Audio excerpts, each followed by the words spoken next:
നിതിൻ എവിടെയാണുള്ളത്? അവിടെ ഇപ്പോൾ എങ്ങനെയാണ് ചൂട് എത്രമാത്രം രേഖപ്പെടുത്തുന്നുണ്ട്?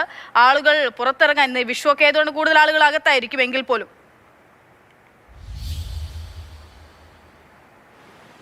കോട്ടയം തിരുനക്കര മൈതാനിക്ക് സമീപമാണ് ഞാനിപ്പോൾ നിൽക്കുന്നത്. ഞാനിവിടേക്ക് വന്നത് ഈ ചൂടിൻ്റെ ലൈവ് വേണമെന്ന് പറഞ്ഞപ്പോൾ തന്നെ ഞാനിവിടേക്ക് വന്നത് പ്രധാനമായിട്ടും ഒരു കാര്യം പറയാനാണ്. അതായത് നമ്മുടെ മരങ്ങളുടെ പ്രാധാന്യം.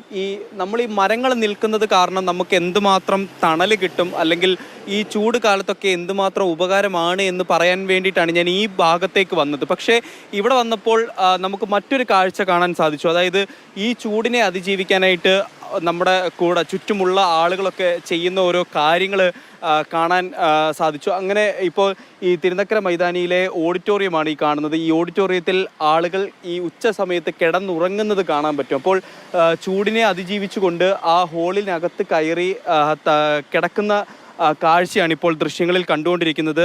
വളരെയധികം ചൂടാണ്, അത് എടുത്തു പറയേണ്ട ഒരു കാര്യമാണ്. നമ്മൾ പലപ്പോഴും പറയാറുണ്ട് പാലക്കാട് ചൂട് കൂടി, അല്ലെങ്കിൽ മറ്റ് ജില്ലകളിലൊക്കെ ചൂട് കൂടി എന്ന് പറയാറുണ്ട്. പക്ഷേ കോട്ടയം അല്ലെങ്കിൽ ഇടുക്കി അത്തരമുള്ള ജില്ലകളിൽ വളരെയധികം ചൂടാണ് എന്നൊന്നും പറയാറില്ല. പക്ഷേ ഇത്തവണ ഈ 18-ാം തീയതി വരെ 37 ഡിഗ്രി സെൽഷ്യസ് കോട്ടയത്ത് രേഖപ്പെടുത്തുമെന്നാണ് അറിയിച്ചിരിക്കുന്നത്. അപ്പം നമുക്ക് മറ്റൊരു കാഴ്ച നമ്മളിവിടെ കാണുന്നത് ഈ ചൂടിനെ അതിജീവിച്ചുകൊണ്ട് സാധാരണക്കാരായ ജനങ്ങൾ ജോലി ചെയ്യുന്നതാണ്. അപ്പോൾ ഈ തിരുനക്കര മൈതാനിയിലേക്ക് എത്തിയപ്പോൾ ഞാൻ ആദ്യം കണ്ടൊരു കാഴ്ച, അല്ലെങ്കിൽ ആദ്യമായിട്ട് കണ്ട ഒരു വ്യക്തി എന്ന് പറയുന്നത് നമ്മുടെ ചേട്ടനാണ്. ചേട്ടൻ ഈ തിരുനക്കര മൈതാനിക്ക് സമീപം നിന്ന് ലോട്ടറി കച്ചവടം ചെയ്യുകയായിരുന്നു. ചേട്ടാ, വളരെയധികം ചൂടാണ്. ഈ ചൂടിലും എങ്ങനെയാണ് ഇങ്ങനെ നിന്ന് ലോട്ടറി കച്ചവടം ചെയ്തുകൊണ്ടിരിക്കുന്നത്? എന്ത് ചെയ്യാതിരിക്കാൻ പറ്റുമോ? ജീവിക്കണ്ടേ. അപ്പം അതിനിപ്പം ചൂട് നമുക്ക് നോക്കിയിട്ട് കാര്യമൊന്നുമില്ല. പക്ഷെ നമുക്ക് റോഡിൽ നിന്നാൽ നമുക്ക് അടിക്കുന്ന കാറ്റ് പോലും വളരെ ചൂടാണ്. അത്ര ബുദ്ധിമുട്ടാണ് ഇപ്പോൾ റോഡിൽ കൂടെ നടക്കുമെന്ന് പറഞ്ഞു കഴിഞ്ഞാൽ. രാവിലെ വന്നതാണോ ഇവിടെ ലോട്ടറി കച്ചവടം? രാവിലെ വരും, ഒരു 3 മണിക്ക് മുമ്പായിട്ട് പോകും. പക്ഷേ ഈ അധികൃതരൊക്കെ പറയുന്നത് 11 മണി തൊട്ടിട്ട് 3 മണി വരെയുള്ള ചൂട് അടിക്കരുതെന്നാണ്. പക്ഷെ ആ സമയത്ത് നമുക്ക് ജോലി ചെയ്യേണ്ട വരുവാണല്ലോ. ആ സമയത്ത് നമുക്ക് ജോലി ചെയ്യാതിരിക്കാൻ പറ്റില്ല. കാരണം ഇതിന് 3 മണി വരെ ഉള്ളൂ. 3 മണി കഴിഞ്ഞാൽ പിന്നെ ഇത് ആരും എടുക്കില്ല. അപ്പോൾ അതിന് മുമ്പ് എങ്ങനെയെങ്കിലും വിറ്റ് തീർക്കുക എന്നുള്ളതാണ് നമ്മുടെ ലക്ഷ്യം.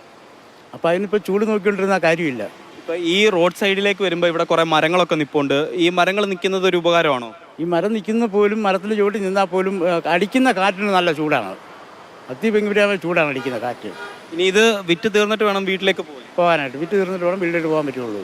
ഇത്തരത്തിലുള്ള ആളുകൾ, അല്ലെങ്കിൽ സാധാരണക്കാരായ ജനങ്ങൾ, ഈ ജോലി ചെയ്യുന്നവർ ചൂടത്തിറങ്ങി നിന്ന് അല്ലെങ്കിൽ വെയിൽ കൊണ്ട് നിന്ന് ജോലി ചെയ്യേണ്ടി വരുന്ന സാഹചര്യം. ആ സമയത്താണ് നമ്മൾ ഇത്തരത്തിലുള്ള മരങ്ങൾ എന്തുമാത്രം നമ്മുടെ പ്രകൃതിക്ക് അല്ലെങ്കിൽ അത്തരത്തിൽ അനുയോജ്യമാണ് എന്ന് നമ്മൾ ചിന്തിച്ചു പോകുന്നത് പലപ്പോഴും.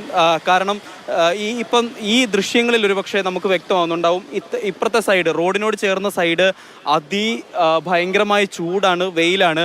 അതേസമയം ഇപ്പുറത്തെ സൈഡിലോട്ട് വന്നാൽ ഈ മരങ്ങളൊക്കെ നിൽക്കുന്ന കാരണം ചെറിയൊരു തണലുണ്ട്. എന്നാൽ പോലും ഇപ്പോൾ ആ ചേട്ടൻ സൂചിപ്പിച്ചതുപോലെ തന്നെ ചൂട് കാറ്റ് നമ്മളിലേക്ക് അടിച്ചുകൊണ്ടിരിക്കുകയാണ്. അതുപോലെ തന്നെ ഈ പ്രദേശങ്ങളിലൊക്കെ തന്നെ ഈ വെയിലും ചൂടും പൊടിയും ഒക്കെ സഹിച്ചുകൊണ്ട് ജോലി ചെയ്യുന്ന ഒട്ടനവധി ആളുകളുണ്ട്. അത്തരത്തിലൊരു ചേട്ടനെ കൂടെ ഞാൻ പരിചയപ്പെടുത്താം.